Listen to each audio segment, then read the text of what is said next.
Hello and welcome back to GSAP, where you can write JavaScript to create smooth animations. In the last video, we talked about the basics of GSAP, such as tweens and timelines. Now let us look into toggle actions. Toggle actions are written in a tween within the scroll trigger object. The function of toggle action is to tell trigger what to do when it enters the viewport, exits the viewport from both above and below. Each of the 4 toggle actions can take one of the following values: play, pause, resume, reverse, restart, reset, complete, and none. The default values in a toggle actions are play, none, none, none. So the animation gets played when it comes from below the viewport, and for the other 3 nothing happens. Now you would not like the toggle actions to start from the default values, so there are start and end properties from which you can tell the trigger to start or end its animation from the values you give to it. Start and end both take 2 values in them. The first one is for container and the second one is for the viewport. The values are always taken from top, and the values can be top, center, or bottom, or in pixels or percentage. Here I have shown that when 20% of the container reaches the 80% of viewport, the animation starts, and when it reaches the center of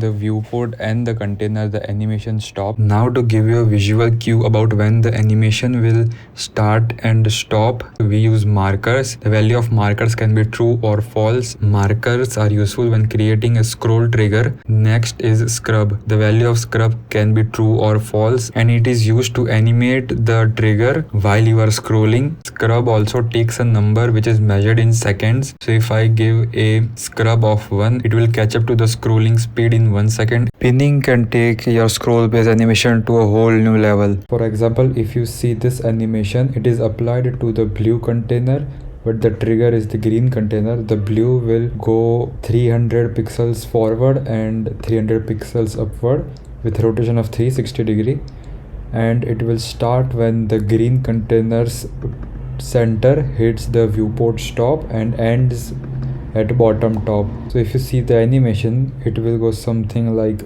this. The green moves with the scroll and the blue is animated.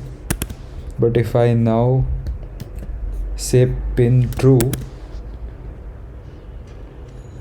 the green will get pinned to its position until the animation is completed. Pinning can create next level scrolling animations such as this one. If you see the code of this animation, the HTML file just has a container which contains everything. It has a box 0. The box 0 is just a black box. It's black because the background is black.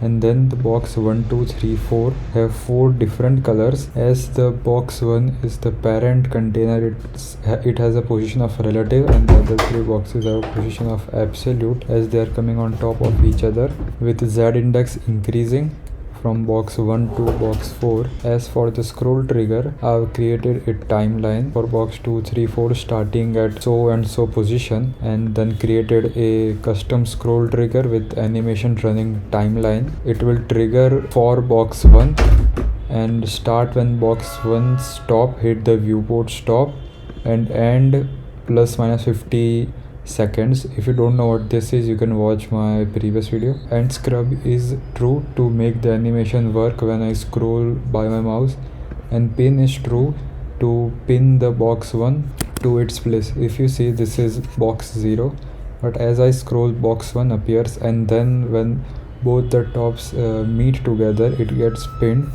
and the box 2 will now come from x minus 100, box 3 will come from x plus 100, and box 4 will come from y plus 100.